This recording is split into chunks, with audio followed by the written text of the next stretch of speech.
buenas tardes.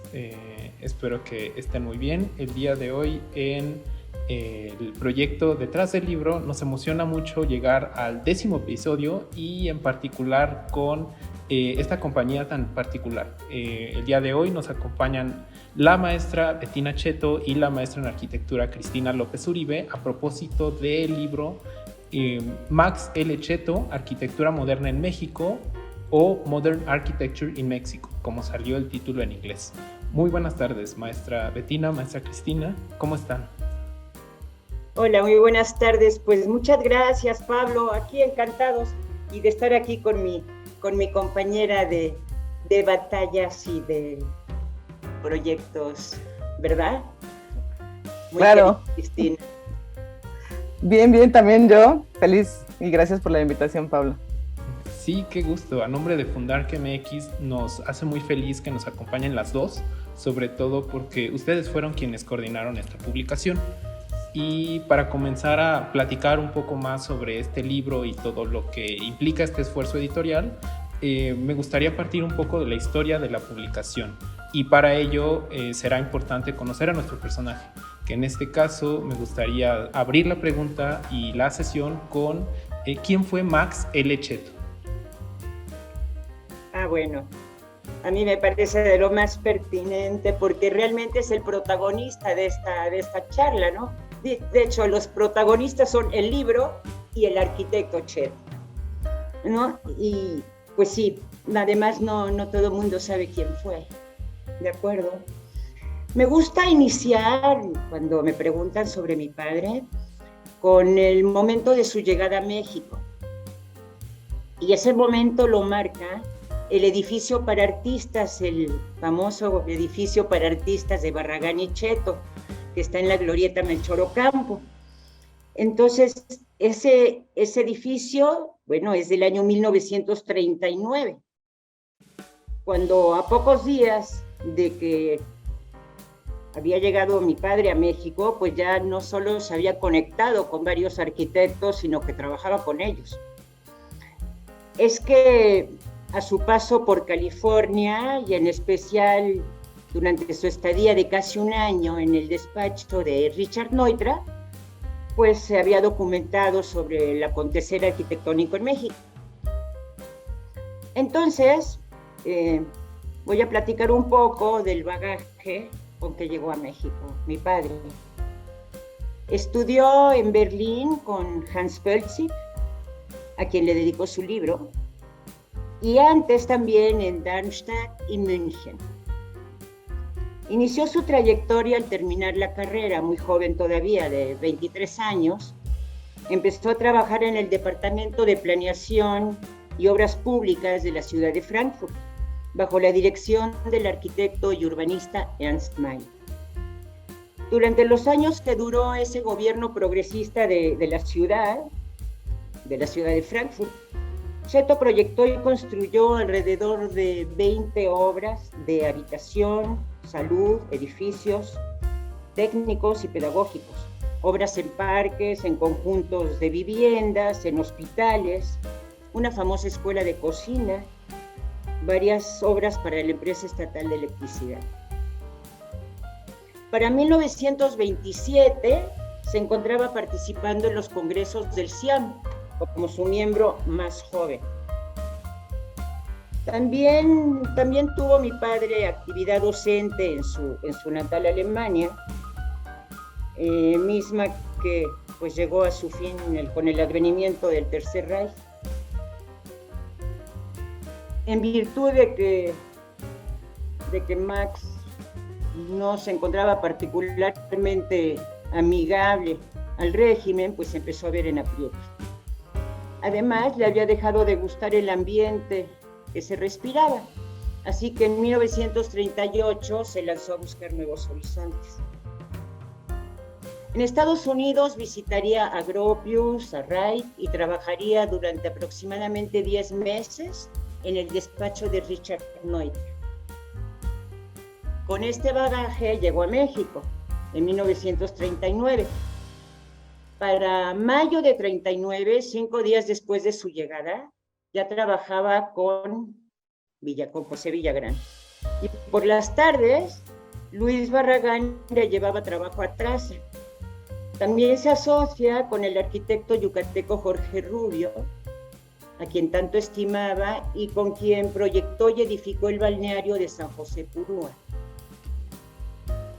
En 1945 decide ser independiente, establece su propio despacho para hacer su propia arquitectura. O sea que a partir de ese momento ya no es empleado de nadie.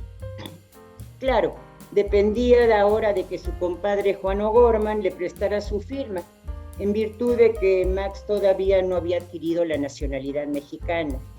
De hecho, aún pasarían varios años hasta que obtuviera su cédula con efectos de patente y pudiera firmar sus planos, y que además se volviera miembro del Colegio de Arquitectos y de la Sociedad de Arquitectos Mexicanos.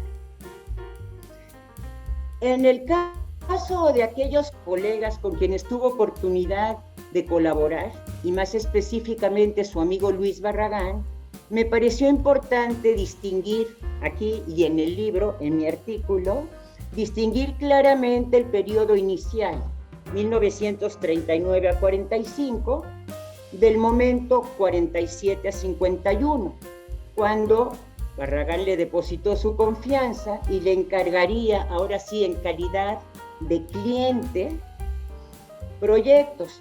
Y me refiero a los proyectos de ejecución de las dos casas muestra en Avenida Las Fuentes 130 y 140 en Jardines del Pedregal. Este tema de las autorías lo explico ampliamente en mi artículo del libro. Muchas gracias, maestra Bettina. Definitivamente con esta introducción a quién es el personaje que abordamos en este libro, nos da un contexto muy rico, sobre todo para partir y comprender más de la importancia de esta reedición. Y conociendo ya al autor, y como bien lo dijo al inicio, que tanto el autor como la publicación van a ser los protagonistas en esta ocasión, me gustaría continuar con cuál es el origen del libro La arquitectura moderna en México, que publica Max L. Cheto en 1961. Claro, bueno, ahora me toca a mí explicar esta parte de la historia. El origen de este libro es que Max Cheto, además de ser pues un talentoso arquitecto, tiene esta otra faceta muy importante, que es la de ser crítico, teórico o historiador de la arquitectura, o sea, podríamos llamarlo de las tres formas. Y efectivamente, más o menos por 1955, 54, por ahí, él empieza a hacer un estudio bastante profundo sobre la arquitectura mexicana, que le llamaba en ese momento Neues Bauen en México. Perdón mi alemán, pero bueno, o sea, Neues Bauen es como se le llamaba a la arquitectura alemana de Das Neue Frankfurt. Es el tipo de arquitectura que nosotros conocemos ahora como arquitectura moderna o funcionalismo. Y él le titulaba de esta forma este estudio que estaba haciendo súper profundo sobre la arquitectura mexicana. Y cuando fue a Europa, fue a varias universidades europeas a dar una conferencia sobre esto. Él tenía unas buenas fotografías, era muy buen fotógrafo, y daba este estudio que él había hecho con todo el bagaje teórico, cultural que tenía de los alemanes, porque como sabemos, la teoría del arte alemana y los historiadores alemanes son fascinantes y son la base de toda nuestra forma de entender la historia y el arte, ¿no? Entonces, en este viaje que hizo a Europa, a varias capitales, se cruzó con muchos personajes importantes y les planteó la posibilidad de hacer un libro. O sea, él mismo se promocionó como un posible autor de un libro sobre México y le vendió la idea a varios personajes. Entre ellos, el que finalmente será el editor, que es Gerd Hartje, que era un editor súper importante de libros, pues de los libros más importantes de la arquitectura en ese momento. Estaba haciendo, por ejemplo, Mein Werk de Le Corbusier, que era una obra que a él le parecía fundamental y que buscó por todos lados quién sería el mejor editor para ese libro, ¿no? Entonces, así de importante era este editor. Pero no solamente se lo propuso a él, se lo propuso también a Reinhold en Nueva York y a una a otra editorial suiza, que, espérame, se me fue su nombre, se llamaba...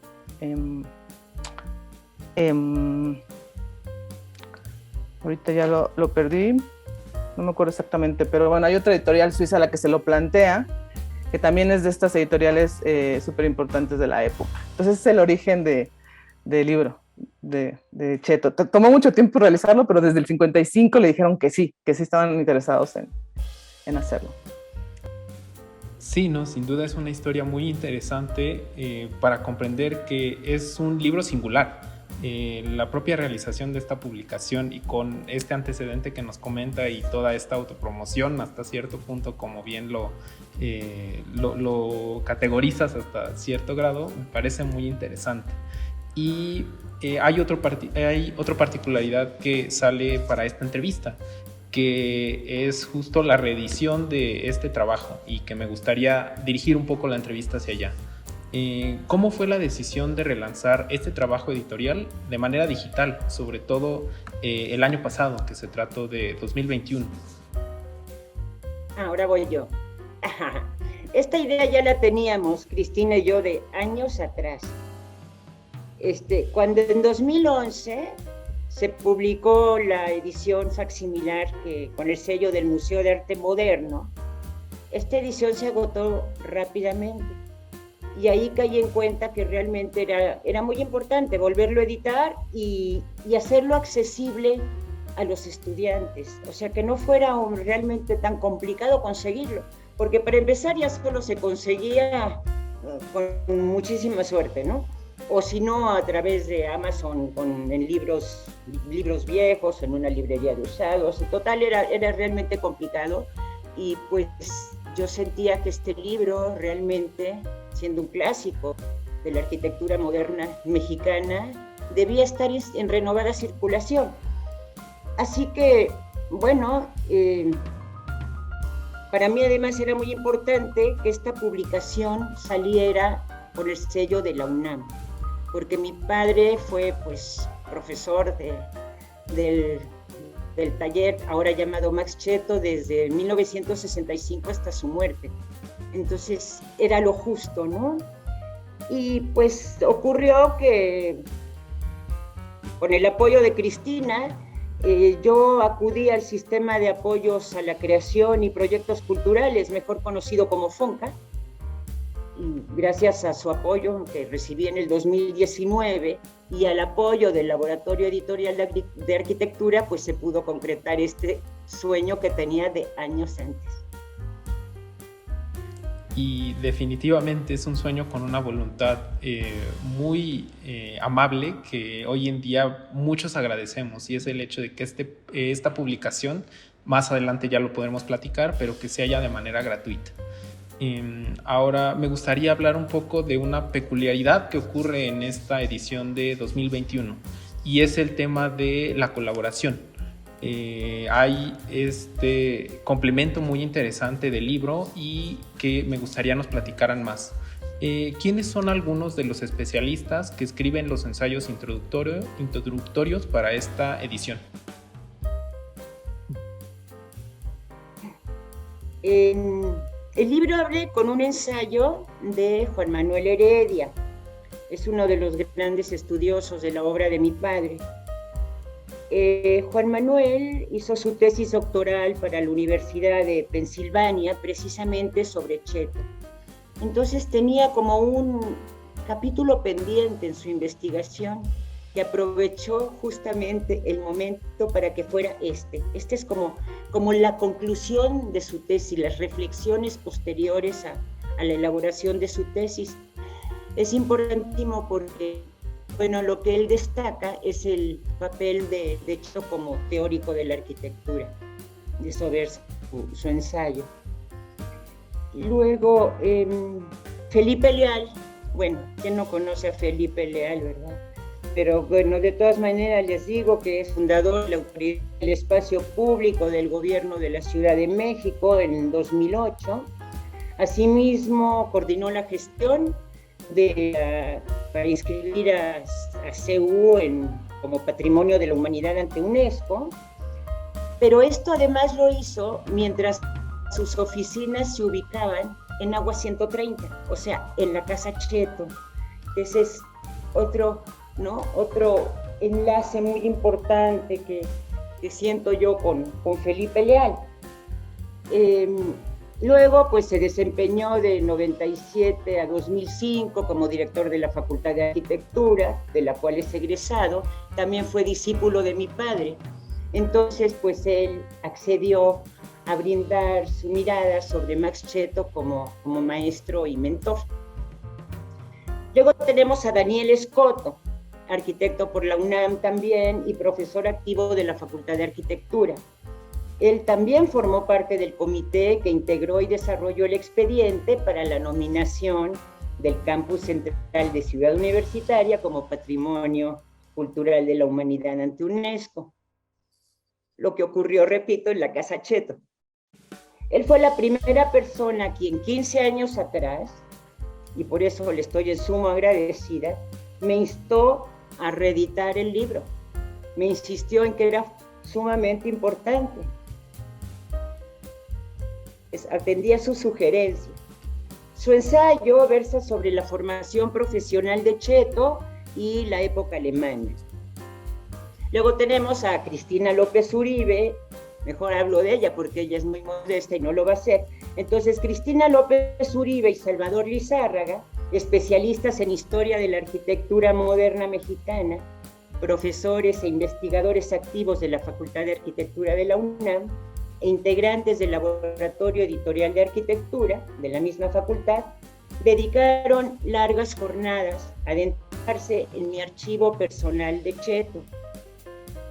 Estudiaron materiales que nadie había analizado para presentarnos una visión inédita sobre la historia de arquitectura moderna en México, del libro. Cómo se sitúa el libro en el contexto de publicaciones internacionales y nacionales, así como sus reflexiones sobre la forma y el contenido del mismo. Bueno, y la otra autora soy yo. Sí, sin duda es muy rico encontrar esta variedad de autores en el texto, porque si bien el libro ya lo mencionó acertadamente como un clásico, estas reflexiones que se hacen desde nuestra contemporaneidad son muy valiosas. Y justo sobre este tema me gustaría profundizar un poco más. Ustedes como editoras y que tuvieron siempre presente esta colaboración, me gustaría preguntarles ¿qué reflexiones podemos encontrar en los textos preliminares que integran esta publicación? Bueno, pues creo que fue una súper idea, una idea increíble haber logrado congregar todos estos personajes alrededor de la reedición de este libro, porque, bueno, una de las cosas, es muy difícil resumir algunas ideas, ¿no? Porque hay muchísimo material, pero bueno, lo principal es que se pone en valor un libro que fue fundamental para México. Estamos hablando de que el libro de Cheto forma parte de los 5 libros así fundamentales de la historia de la arquitectura mexicana. No es que haya tantos, ¿no? Entonces, por ejemplo, nuestro texto se llamaba Una radiografía de los años 50, ¿no? O sea, el libro de Cheto le toca compendiar y analizar críticamente la década de los años 50. Y bueno, lo comentábamos, es muy curioso porque el otro libro que hay del 52, que es Mexico's Modern Architecture de Myers, reseñaba los mismos proyectos, a lo mejor, pero en versión proyecto, ¿no? Algunos coinciden, pero son versión proyecto, apenas es un croquis o es una maqueta. Y en la visión de Cheto ya son fotografías, ya es obra realizada y además ya contiene una valoración por parte de alguien que no es cualquier persona, es una persona que tiene esta visión dual, ¿no? Formó parte de los heroicos 20, ¿no? Y además ya tiene bastantes años, ya está aclimatado al ambiente mexicano, ¿no? Entonces su punto de vista es fundamental. Como ideas que podemos, reflexiones interesantes que podemos encontrar en el libro, pues hay muchísimas, ¿no? Todos nosotros teníamos algo que queríamos decir, ¿no? Cosas que queríamos ahí resaltar. Por ejemplo, en nuestro caso, pues era interesante destacar la labor de embajador de Cheto, ¿no? Y esta puesta en escena de México por Cheto, o sea, como que ubicarnos en un panorama internacional junto a los mejores arquitectos y las mejores arquitecturas.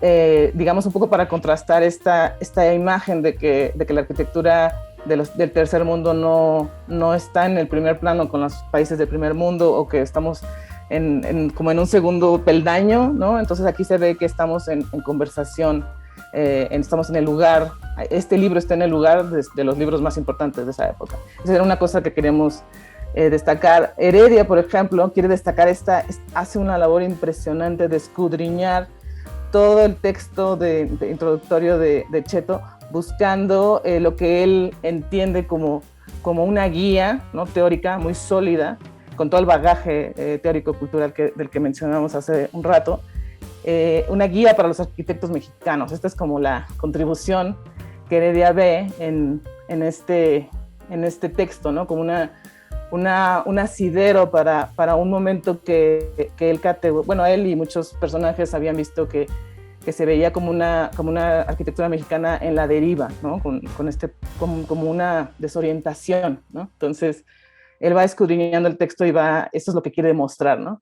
La intención, por ejemplo, del texto de Daniel es mostrarnos a un Cheto que, como él lo llama, estuvo en el caldo de cultivo, ¿no?, más importante, que es el expresionismo y la escuela de la nueva objetividad, o estas experiencias alrededor del Das Neue Frankfurt, y que estando ahí en este caldo de cultivo viene como una semillita, ¿no?, que trae todas estas ideas, las trae a germinar a México, y estableciendo la diferencia entre alguien que estuvo ahí, ¿no?, y lo vivió y trajo este conocimiento, bueno, que además pasó por Estados Unidos con Wright y Neutra, y cómo germinaron estas ideas, y estableciendo esta diferencia de él, con esta vivencia personal, y los arquitectos mexicanos que veían esta modernidad, pero a través de las publicaciones, y él destaca a blanco y negro, ¿no? Entonces, esto es lo que, digamos, es la intención fundamental de Daniel Escoto. Y luego, yo creo que Felipe Leal lo que él quería era dejar patente la importantísima, digamos, recuento personal anecdótico de lo que él vivió, ¿no? Es riquísimo, esas personas que tienen estos recuerdos, ¿no?, de la persona, de cómo era el maestro y demás, y que además nos sirven para construir una historia que queda pendiente del Cheto maestro, ¿no?, de cómo funcionaba este Cheto maestro, que gracias al texto de Felipe nos damos cuenta, por ejemplo, que los textos que hizo sobre Latinoamérica Cheto, que fueron muy importantes a nivel Latinoamérica, se desarrollaron en conversaciones con los estudiantes en seminarios que tenían lugar en la casa del Pedregal, ¿no?, cosas que no sabíamos, ¿no?, y que gracias a él nos damos cuenta. Lo mismo podemos decir del texto de Bettina, ¿no?, que Bettina tiene este texto que se llama Desde la cercanía, ¿no?, que tiene pues los recuerdos de su infancia y todo lo que siempre su papá insistió mucho, lo que le molestaba, lo que le agradaba, todo eso para nosotros es fundamental para reconstruir la historia. Y lo que la intención que tiene Bettina en este texto, que es muy poético y muy bonito porque ella es una gran escritora de divulgación, y se nota, la intención que tiene es como hacer ciertas precisiones, ¿no? Decir ciertas cosas que se tienen que decir, como esto de las autorías, ¿no?, de cuándo Cheto sí firmó como autor, cuándo Cheto sí proyectó pero no firmó como autor porque su labor era colaborativa, etcétera. Y además, es muy hábil para poner los puntos sobre las i, sobre ciertas consideraciones por ahí de las obras que a muchos les pasan por alto o no le consideran importante, ¿no? Entonces digo, hay muchísimas ideas aquí, pero creo que las intenciones de cada uno de los autores eran más o menos por ahí, ¿no? Como escudriñar, y lo cual es interesantísimo. Cuando escoges una pequeña parte de la historia, como en este caso el libro, da para mucho, ¿no? Como que explota en 1000 pedazos, en 1000 fragmentos, y dan para reconstruir muchas veces la historia de mejor manera que si queremos abarcar toda la historia, ¿no? Sí, totalmente se entiende una diversidad desde los autores, pero también en la forma en la que abordan todo este trabajo de Max Cheto. Entonces creo que esa parte es muy importante y nos sigue recordando de esta valiosa y notable valor que hizo Max Cheto, y que pues propiamente tanto su obra como este trabajo de investigación pues se vuelve muy muy relevante al verlo a través de los ojos de diferentes autores, ¿no? Y pues ya nos platicaban un poquito de la cercanía de todos estos autores con la obra de Max Cheto, pero me gustaría también conocer cómo fue que ellos se aproximaron a esta publicación. ¿Cómo fue que se sumaron los autores de los ensayos que complementan esta publicación? Bueno, la verdad es que nosotras los invitamos y ellos accedieron gustosos. Es toda la historia al respecto, ¿no? Si nosotros nosotros enviamos las cartas de invitación y todos aceptaron. Definitivamente, es muy interesante conocer esa parte y saber que hay una voluntad muy grande por seguir difundiendo la obra de Max Cheto. Ahora, y pues nuevamente recalcando el gusto que nos acompañen las dos, como editoras me gustaría saber cuáles fueron los retos más significativos de este trabajo.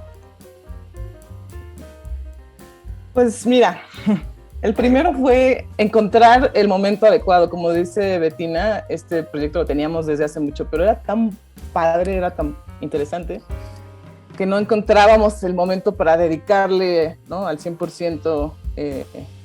Bueno, Bettina estaba así como que ya tiene que salir, ¿no? Ya estaba con mucho interés, pero yo definitivamente no quería tomarlo como muchas veces se suele hacer, como superficialmente las cosas y sacarlas al vapor y sin tomarme el tiempo, sabiendo que existía además un archivo con todos los intercambios con la editorial.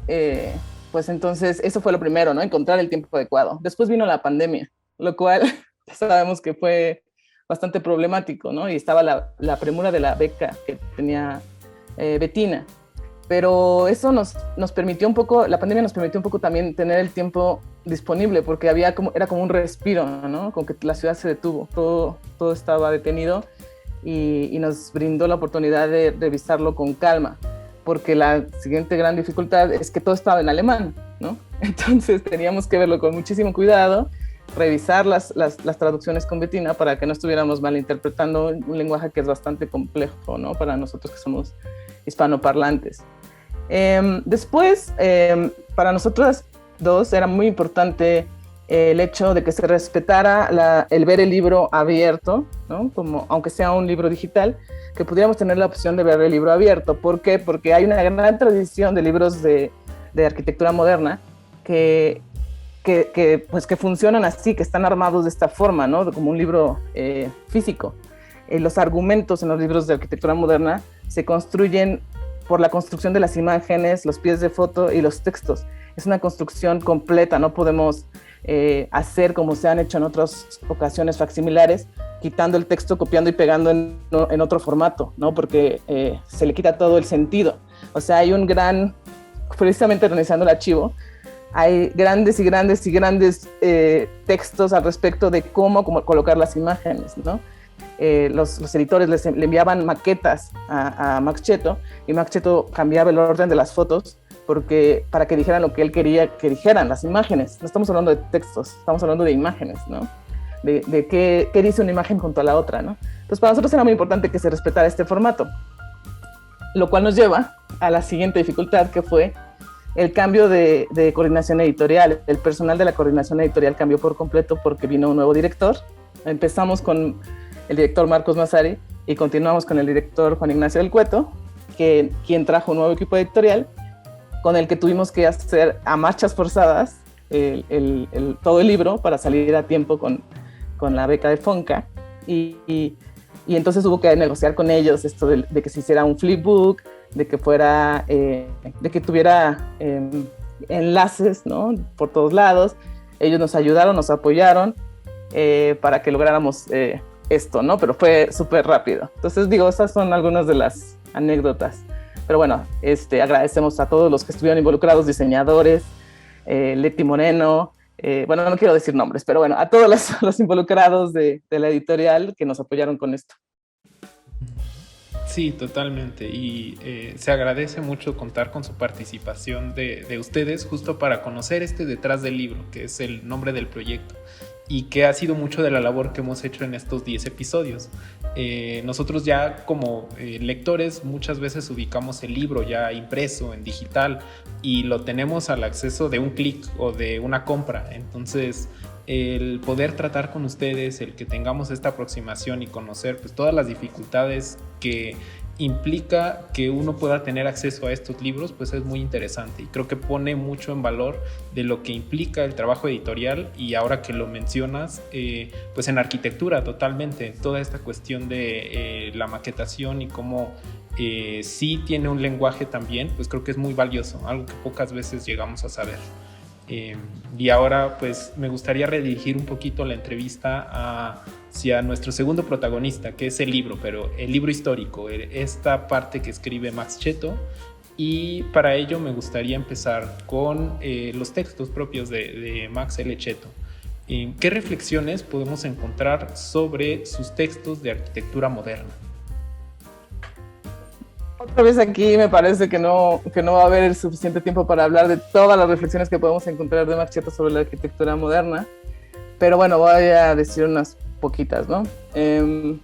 Desde que le presenta el libro a Gerd Hatje, a Max Cheto vende el libro como, bueno, siendo consciente de que, bueno, explicando que la arquitectura moderna se encuentra en un callejón sin salida, ¿no? Y que ya no se trata de hacer manifiestos en el CIAM, ¿no? Que ya no se trata de eso, que el problema es que hay conformismo en las propias filas de los arquitectos modernos y que él considera que este libro de México puede ayudar de alguna forma porque habla de los talentos individuales, ¿no? Él habla de estos locos individuales que pueden darle una nueva vida a la arquitectura, ¿no? Entendiéndola de una forma más pues un poco fuera de los parámetros de los que tradicionalmente se había entendido la arquitectura moderna, ¿no? Entonces, a lo largo del libro lo que hay es un debate muy importante sobre si podemos llamar a la arquitectura que se hace en México mexicana y si la podemos llamar moderna, ¿no? O sea, son las dos cosas. Por eso Cheto no quiere que se llame arquitectura mexicana moderna. El libro se llama Arquitectura Moderna en México, porque él le dice a sus editores, bajo ningún pretexto quiero que la respuesta de si hay una arquitectura mexicana en México esté contestada antes de que abran las páginas. O sea, esa es la pregunta más importante, ¿no? Entonces, bueno, otra cuestión es esto que les digo de la crítica sobre el estado de la arquitectura. Hay, a lo largo de todo, es muy divertido el libro de Cheto. Para todo el mundo que crea que es un libro aburrido, nada que ver, es un libro muy, muy divertido.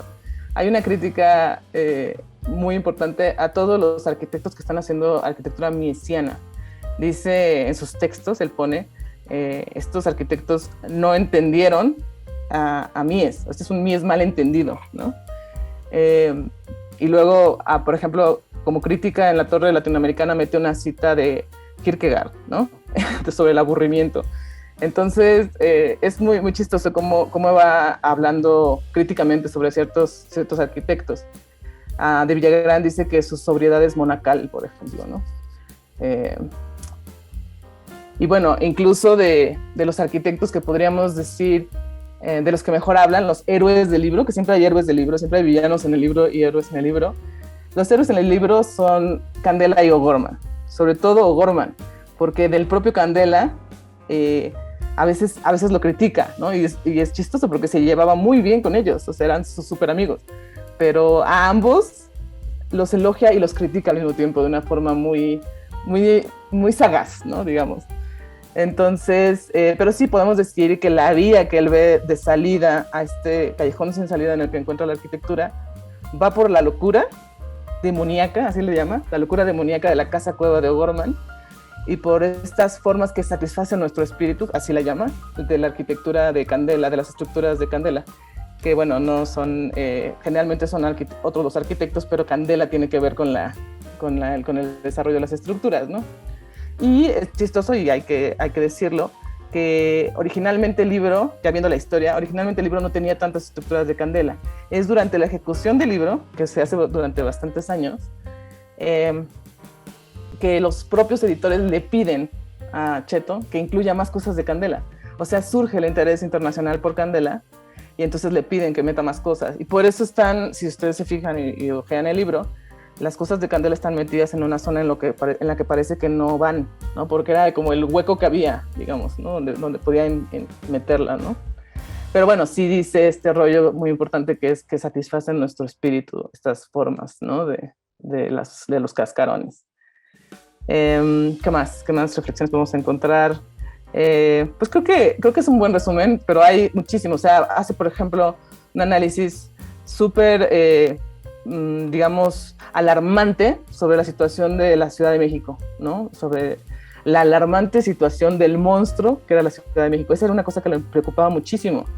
En el archivo de Betina, en la casa de Coyoacán, hay muchos recortes de prensa de lo que le estaba pasando a la Ciudad de México, de su hundimiento, ¿no? De todos los problemas de tráfico que había, de los sismos, le interesaba muchísimo de los sismos, ¿no? Entonces hay también inserto, de repente hay un ensayo sobre lo que le va a pasar al monstruo de la Ciudad de México, ¿no?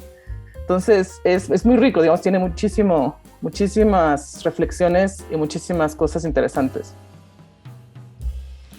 Sí, totalmente. Y creo que ahí mencionan una cosa muy particular, que es este tema de al revisar diferentes situaciones de la arquitectura en México, salen nombres y salen obras bastante peculiares. Me gustaría, hablar un poquito porque cuando uno se acerca como entusiasta a este libro, se da cuenta que aparecen justo estos personajes que muchas veces escuchamos a lo largo de cuando uno estudia historia de la arquitectura moderna. Y hacia allá me gustaría ubicar un poco casi el cierre de esta entrevista. ¿Cuáles son algunas de las obras que presenta Max L. Cheto en la publicación de 1961? Sí, pues voy a contestar esto también porque tiene muchísimo que ver con lo anterior, pero es muy curioso que a pesar de esta crítica que hace Cheto a la arquitectura de cristal, en realidad si uno abre el libro puede encontrar muchísimos edificios de cristal, ¿no? Entonces la gran mayoría son edificios de cristal. Se encuentran también muchas escuelas, iglesias. De hecho, comienza el libro con iglesias, ¿no? Lo cual es un poco extraño, pero bueno, a lo mejor tiene que ver con estas nuevas formas que pueden revitalizar la arquitectura en este momento histórico, que solían suceder más en estas construcciones de tipo religiosa, ¿no? que en las demás. Pero bueno, digamos así, hay spreads completos de edificios de cristal. Eso es muy, muy bonito de este libro, ¿no? Que se ve como muy espectacular la ciudad de los años 50, ¿no? Así, con sus rascacielos de cristal, a pesar de este tono crítico, ¿no? Que estamos viendo acá. Interesante decir, por ejemplo, que Cheto quería incluir obras para criticarlas, ¿no? Entonces, los editores decían, no, pero ¿por qué quieres poner, por ejemplo, la iglesia de la Medalla Milagrosa de Candela? Decían, ¿por qué quieres poner este proyecto? Es bastante malo, ¿no? No les parecía bueno a los alemanes, ¿no? Y decían, no, precisamente lo quiero poner para criticarlo, ¿no? Y ahí es donde pone que le falta una unidad estilística a este ejercicio que sí es completamente arquitectura e ingeniería de Candela, ¿no? Que es la Medalla Milagrosa. Pero bueno, pasa lo mismo con un par de ejemplos más. Por ejemplo, la trave esta que entra en el Teatro Carlos Lazo, que ahora se llama, que cambió su nombre a Estefanía Chávez, en la facultad, esta trave la pone como un ejemplo de algo malo, para hablar de formalismo, ¿no? Y así sucesivamente. Pone un edificio que se cayó en el temblor también, ¿no? Y le dicen los editores, ¿cómo es posible que quieras meter este edificio si ya no existe? Precisamente porque quiero decir que se cayó en el temblor, ¿no? Entonces, es muy curioso, ¿no? Cómo él insiste. Entonces, esto va en detrimento un poco con la belleza del libro, ¿no? Entonces, otra cosa interesante que podemos decir al respecto es que cuando los editores vieron que mandó Los Jardines del Pedregal, le dijeron, oye, perdón, ¿por qué quieres poner eso? Esto no es arquitectura, esto es paisaje. Esto no tiene que ver con el libro. Y entonces, Cheto, en lugar de contestarle de otra forma, les contesta como, sí, entiendo lo que me dicen, pero creo que a estas alturas del libro está bien tener una pausa. Entonces es chistoso como los editores no querían incluir a Barragán, ¿no? En su obra más importante.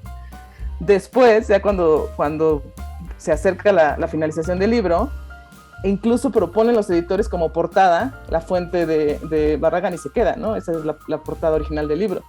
Pero cómo cambia de que no la querían a que incluso la quisieron en la portada, ¿no? Entonces es un momento clave, ¿no? Las personas que están incluidas en el libro, por qué están incluidas y quiénes fueron rechazados y las razones. Por ejemplo, una casa de Víctor de la Lama, de estas de cristal perfectas, los editores le dijeron, ¿podemos quitar esta casa? No tiene ningún chiste, es solo otra casa de cristal, ¿no? Entonces, pues no sé, esto es lo que ahorita viene a mi mente con esta pregunta de quiénes son algunos nombres, ¿no? Que están aquí. Sí, definitivamente es muy interesante. Digo, esperemos que justo esta sesión en la que tuvimos el placer de platicar con ustedes y pues conocer mucho del detalle que implica este libro, pues también incite al público que nos vea a acercarse a la obra de Max Cheto, a conocer este libro y pues que ha sido mucho de la labor de este proyecto. Ya solamente para cerrar, me queda una pregunta y pues es abierta para las dos. ¿Qué les dirían a los jóvenes arquitectos o pasantes interesados en la obra de Max L. Cheto? Bueno, que es precisamente, o sea, nuestro deseo de que esta publicación contribuya a despertar más inquietud por estudiar a la figura de Cheto, ¿verdad?, en nuestro país, y además inquietud por hacer más preguntas y abrir más líneas de investigación en torno también a los emigrados, a los arquitectos, a la arquitectura del siglo XX en México y al territorio mismo de la arquitectura. Muchas gracias, maestra Bettina. Pues siendo así, no sé, maestra Cristina, si quiera cerrar con alguna valoración, estaríamos llegando casi al final de nuestra entrevista. Oh, pues lo mismo que dijo Bettina, yo creo que lo dijo perfecto ella. Pues ojalá se acerquen y lo lean y pues sigamos adelante estudiando esto, que hay muchísimo por estudiar todavía, ¿no?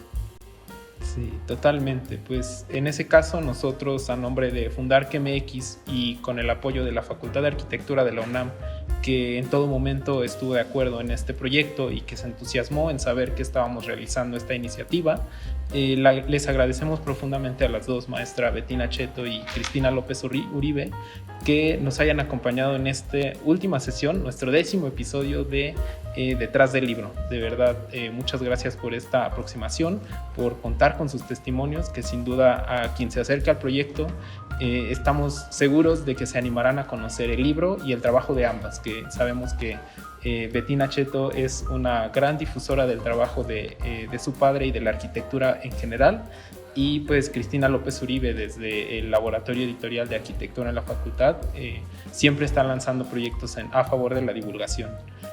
Muchísimas gracias por esta entrevista. Gracias a ti.